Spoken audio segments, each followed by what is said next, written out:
Hey everybody, Tracy Brown here, author of Stained Glass Spirit, and what we're focused on is,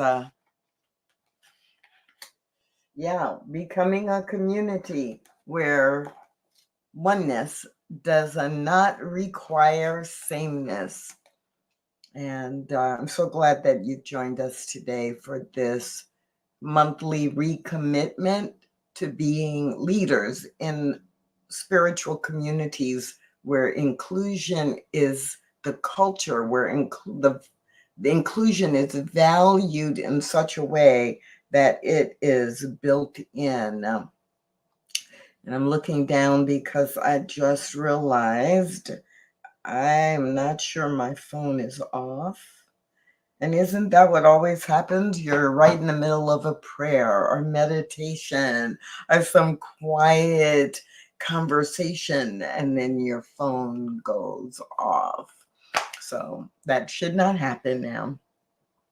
If this is your first time being exposed to Tracy Brown or Stained Glass Spirit, please, throughout the month, visit stainedglassspirit.net, where a few times a week we'll post inspirational quotes or scriptures or messages designed to help me and you stay committed to and stay aware of opportunities to demonstrate inclusion, to demonstrate that we value diversity, that we understand that diversity is a divine idea created by the one creator for a purpose, and for a purpose that is good.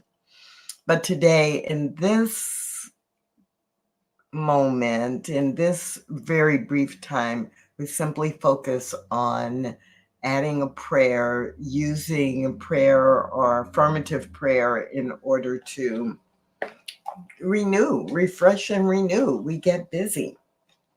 And you can also um, go on any of your favorite booksellers and purchase the book, Stained Glass Spirit, which is a pretty short book, about 100 pages, a pretty easy read to reaffirm or to clarify maybe the why being inclusive in our spiritual communities is actually living our spiritual values. So I'm going to really just go to a random page in the back of the book. There are several pages that have additional quotations that you can use to inspire yourself or others, or you can share when you are trying to help others in your spiritual community understand why you're talking about inclusion, especially for people who think that oneness means we're all the same, but we're not. So I am just really not looking and knowing that I'm going to be guided to the right quotation to use as an anchor for this prayer. So, random page, and there is the quote. Ooh, I like this quote, and I have not used it in a while. So, it's a little long, so I'll read it twice. There is one spirit incarnated in everyone, an immortal presence, forever expanding everything, causing everything to grow. What a difference it would make if in our human relations, if we tried to sense the meaning of this divine incarnation in all people and adjust our viewpoint to the truth that all are bound together in the unity of God. Ernest Holmes. Repeating. So just relax. Let your let your brain and your subconscious just take this in. And then I will lead directly into an affirmative prayer. There is one spirit incarnated in everyone, an immortal presence forever expanding everything, causing everything to grow.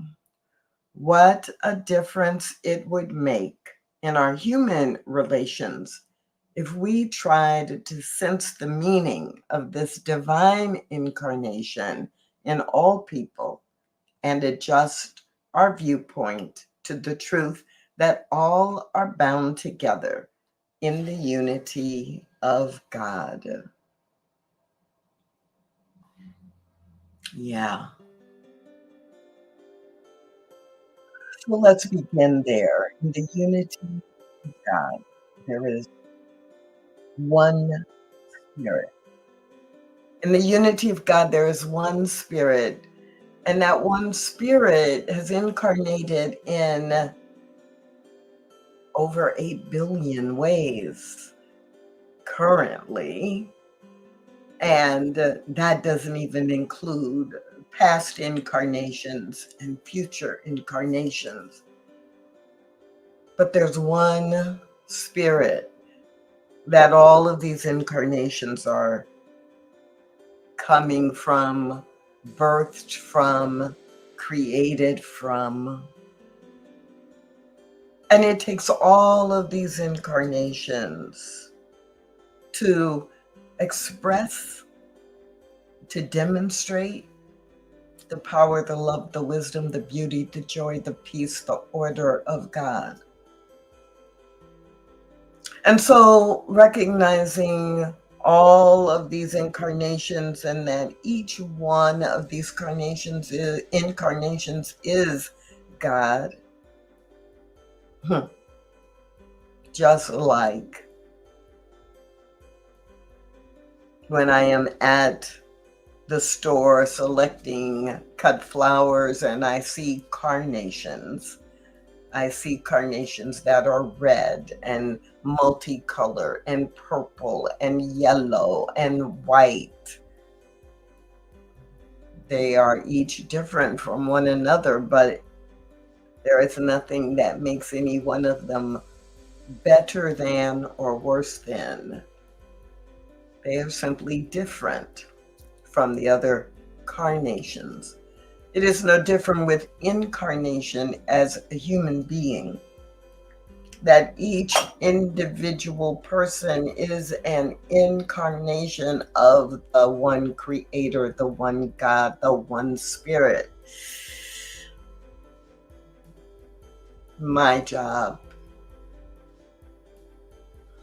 is to see that, to see the God in each person, to acknowledge that God is expressing as each person, to welcome God showing up as each person in my life and in my spiritual community.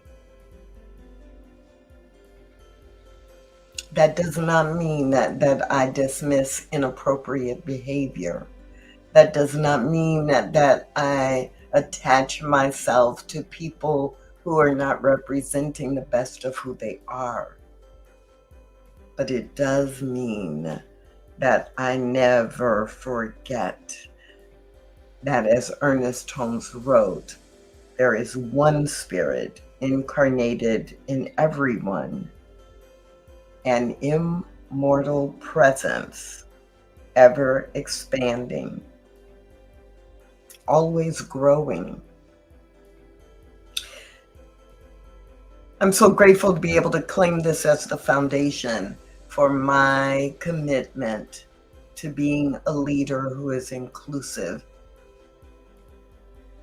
This helps me remember, and I'm grateful to be able right now to affirm that I am willing to do the work to create patterns of inclusion, a culture of inclusion in my spiritual community and everywhere that I go. It is this commitment that I breathe in right here and right now. So being reminded of the unity of God and being grateful for being bound in that unity, I release this prayer. And I invite anyone and everyone who resonates with this intention and this commitment to simply affirm and anchor with me by saying Amen, Ashe, and so it is.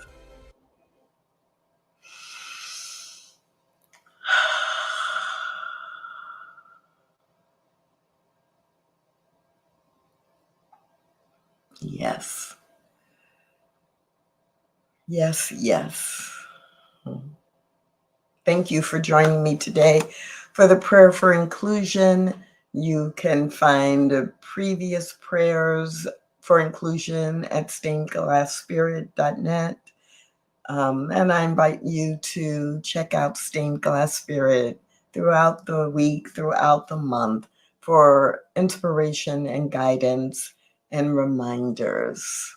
Reminders that it's really up to us to navigate the intersection of diversity, inclusion, and spirituality. My name is Tracy Brown, and I hope to see you again really soon, right here on Zoom. Have a great day.